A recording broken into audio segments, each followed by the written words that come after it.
हम हैं इंडियंस और इंडिया में खाने का इतना शानदार कल्चर है। अगर आप घर का खाना खाते हो ना तो आपकी बॉडी पर कोई साइड इफेक्ट नहीं होगा। लेकिन जब से बाहर की कंपनियों ने पिज्ज़ा बर्गर खाना और पिज्ज़ा बर्गर स्टार्ट किया है तब से जो ह्यूमन बॉडी है उसके ऊपर नकारात्मक प्रभाव इतने ज़्यादा पड़ने लगते हैं कि भूख मिटती ही नहीं है। आपने कई बार देखोगा कि आप कितने ही फास्ट फूड खा लो आपकी भूख मिटती नहीं है। Burger, pizza, chow mein, fast food में कितना ही हो, कोल्ड ड्रिंक वगैरह या फ्राई चिकन वगैरह कुछ भी खा लो आपकी भूख मिटती ही नहीं है।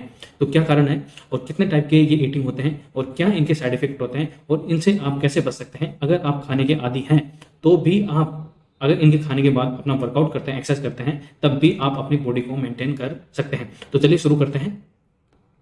तो सबसे पहले तो पहचाने आपकी आप क्या खा रहे हैं। तो दो टाइप की ईटिंग होती है, एक तो होती है फिजिकल ईटिंग और एक होती है इमोशनल ईटिंग।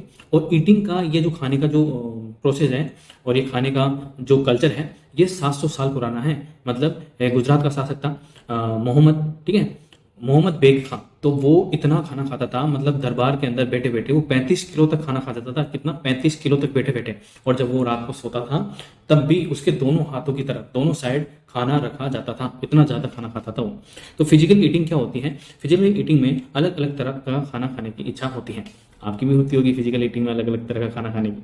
और तय समय पर लगने वाली भूख नहीं लगती है, ठीक है। खाने के बाद पेट भरा महसूस होता है और खाकर पछताने वाली बात नहीं होती है। ये होती है फिजिकल ईटिंग। मतलब टाइम का सब कुछ, टाइम पर खाने का सब कुछ होता है, ठीक है। इमोशनल ईटिंग में क्या होता है कि अचानक भूख महसूस करना। अचानक भूख महसूस होती है, आपको कुछ खास खाने की इच्छा होती है, कुछ खास मतलब आपका फेवरेट चीज़ खाने की इच्छा होती है। खाने के बाद भी आपका जो मन है वो नहीं भरता है, ठीक है, आपका जो मन है वो नहीं भरता है। और खाने के बाद पछताते हो कि यार का गलत खा लिया यार, फास्ट फूड था ये, तो नहीं खाना चाहिए था, ठीक है। अब इमोशनल ईटिंग के साइड इफेक्ट क्या क्या हो सकते हैं ये आप देख लीजिए, क्या क्या हो सकते हैं इमोशनल, ठीक है। क्योंकि इसके अंदर आपको अचानक भूख महसूस होती है, कुछ खास खाने की तीव्र इच्छा होती है, मतलब बहुत ही ज़्यादा इच्छा होती है, खाने के बाद भी मन नहीं भरता और खाने के बाद पछताना पड़ सकता है आपको। तो इसके साइड इफेक्ट क्या क्या हो सकते हैं इमोशनल ईटिंग के?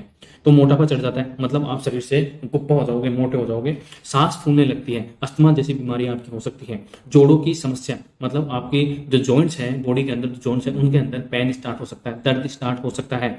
दिल की बीमारियां, हार्ट डिजीज जैसी बीमारियां हैं वो बढ़ सकती है। टाइप 2 की डायबिटीज, यानी कि आपके अंदर जो ग्लूकोज है वो बनना बंद हो जाएगा और सही पोषक तत्वों की कमी आपकी बॉडी के अंदर हो जाएगी अगर आप अलग अलग चीज़ें खाओगे, ठीक है। इमोशनल ईटिंग के अंदर आप अलग अलग चीज़ें खाओगे तो आपकी जो शरीर के अंदर जितने जो पोषक तत्व है वो बॉडी को नहीं मिलेंगे और उससे बहुत सारी बीमारियां उत्पन्न हो सकती है, ठीक है। और इसके साथ ही तो हमने ये देखा कि फिजिकल ईटिंग बॉडी के लिए अच्छी होती है जबकि इमोशनल ईटिंग बॉडी के लिए खराब होती है, ठीक है। और इसके क्या क्या लक्षण होते हैं और इसके प्रभाव क्या हो सकते हैं। अब इमोशनल ईटिंग से बचा कैसे जा सकता है ये भी अपन को जानना जरूरी है, ठीक है। तो इमोशनल ईटिंग से कैसे बचें आप स्क्रीन के ऊपर देख सकते हैं। इमोशनल ईटिंग की वजह पहचानें। सबसे पहले तो कोई भी समस्या होती है ना तो उसकी मतलब जड़ तक जाना चाहिए, ठीक है, समस्या को पहचानना चाहिए। समस्या पहचानने के बाद फिजिकल और इमोशनल भूख को समझे, मतलब फिजिकल यानी कि बॉडी की आवश्यकता क्या है उसको समझे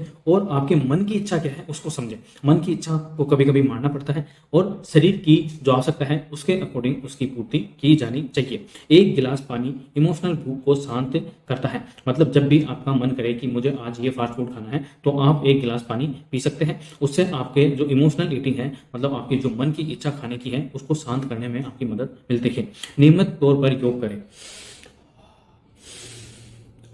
योग करें ताकि आपकी जो इमोशनल ईटिंग है उसको काबू पर किया जा सके। एक गिलास नींबू पानी भूख में रहेगा कारगर। मतलब जब भी आपको इमोशनल ईटिंग का दबाव आए, प्रेशर आए तो आप एक गिलास नींबू पानी पी सकते हैं। समय पर डॉक्टर की मदद भी लेना उचित होगा। मतलब टाइम पर अगर डॉक्टर की मदद ले लेंगे आप तब भी उचित होगा और आप इस तरह की इमोशनल ईटिंग से बच सकते हैं, ठीक है। तो इसके आगे जैसे कि नेशनल फैमिली हेल्थ सर्वे 5 के अकॉर्डिंग कुछ आंकड़े आपके सामने हैं। जैसे कि 2015-16 की तुलना में 2019-21 में 23% पुरुष और 24% महिलाओं में मोटापा बढ़ गया है। ये ओरिजिनल जो नेशनल फैमिली हेल्थ सर्वे 5 है वहाँ से ये आंकड़े उठाए गए हैं। और 2015-16 में 5 साल से कम उम्र के बच्चों में 2.1 से 3.4% ओवरवेट हो गए हैं। मतलब ओवरवेट का मतलब है बॉडी के अंदर जितना वेट होना चाहिए उम्र की तुलना में उससे ज़्यादा वेट हो चुका है, तो ये होता है ओवर वेट, जो कि बड़ा है। ठीक है, 2015-16 की तुलना में 2023 19-21 से लेकर 23 तक, ठीक है, मतलब अभी तक 2019-21 तक, ठीक है, 2.1 से 3.4% ओवर वेट हो चुके हैं। मतलब अपनी एज के अकॉर्डिंग उनके अंदर वेट ज़्यादा है। तो अब अगर आप इसके खाने के आदी है और आप अपने खाने के कंट्रोल को, इमोशनल ईटिंग को कंट्रोल नहीं कर पा रहे हैं, तो उसका भी इलाज है। तो आप सोच रहे होंगे बस यही तो चाहिए था, ठीक है, तो वो भी हम आपको बताते हैं। सबसे पहले तो आपको जैसे ये आपके सामने है कैलोरी चार्ट। अब आप देख सकते हैं कि फूड आइटम, कैलोरी और बर्न करने के लिए आप क्या करें, मतलब उस कैलोरी को बर्न करने के लिए आप क्या कर सकते हैं। सबसे पहले अगर आप एक समोसा खाते हैं तो उसके अंदर 250 कैलोरी होती है। उसके लिए आपको 2.5 किलोमीटर का ब्रिस्क वॉक करना होगा, मतलब एक वॉक करना होगा। एक गुलाब जामुन 150 कैलोरी, इसके लिए आपको 10 मिनट रस्सी कूदनी होगी। मतलब अगर आप 4 गुलाब जामुन खाते हैं तो आपको 40 मिनट तक रस्सी कूदनी है। एक टुकड़ा काजू कतली, मतलब एक टुकड़ा काजू कतली खाने के बाद आपको 6 मिनट जंपिंग जैक करना है, जंपिंग जैक, ठीक है। छोले भटूरे की एक प्लेट खाने के बाद आपको 30 मिनट जुम्बा डांस करना है, ठीक है, 30 मिनट आपको जुम्बा डांस करना है। पूरी सब्जी की एक प्लेट खाने के बाद आपको 40 मिनट रनिंग करनी है, 40 मिनट। तो भाई साहब शादियों में खाना खाना भूल जाओ। नेक्स्ट है एक पिज्ज़ा। अगर आप एक पिज्ज़ा खाते हैं तो उसके अंदर 530 कैलोरी आती है, और आपको एक पिज्ज़ा खाने के बाद 2 घंटे की वॉक करना ज़रूरी है उसको बर्न करने के लिए। एक बर्गर खाने के बाद एक बर्गर के अंदर 390 कैलोरी आती है, और 40 मिनट आपको स्विमिंग करनी है उसके बाद एक बर्गर की कैलोरी बचाने के लिए, समझ रहे हैं ना। चाय में 2 चम्मच चीनी 150 से 180 कैलोरी आती है, और 20 मिनट साइकिलिंग आपको करनी पड़ेगी।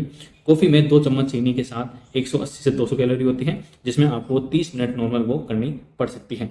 और 500 ml की जो कोल्ड ड्रिंक है उसके अंदर 250 से 300 कैलोरी होती है, जो आपको 40 मिनट पावर योग करने के बाद ही वो जा सकती है। तो रोजाना 30 मिनट की वॉक जरूरी है। इससे आप स्ट्रेस फ्री रहेंगे और इमोशनल ईटिंग की चपेट में नहीं आएंगे। इससे आपकी 150 से 200 कैलोरी बर्न होती है, ठीक है। तो ये था हमारा इमोशनल ईटिंग और फिजिकल ईटिंग। फिजिकल ईटिंग मैंने आपको बता ही दिया, इसके अंदर बॉडी की आवश्यकता अनुसार खाया जाता है। इमोशनल ईटिंग के अंदर आपको आपकी मन की इच्छा के अनुसार खाया जाता है, जो आपको समय से पहले ओवरवेट और बहुत सारी बीमारियों का खतरा आपको झेलना पड़ सकता है। तो मैंने आपको बताया कि कैसे बचें, क्या लक्षण है इसके, और आपको क्या फास्ट फूड खाने के बाद आपको कौन सी एक्सरसाइज करनी चाहिए उस कैलोरी को बर्न करने के लिए। आई होप आपको ये हेल्पफुल वीडियो लगी होगी। तो आज से ही आप फास्ट फूड खाना बंद कर दीजिए, कोल्ड ड्रिंक पीना बंद कर दीजिए, तो ही आप अपने जीवन को लंबा चला सकते हैं। तब तक के लिए थैंक यू, और इसके ऊपर विचार कीजिए।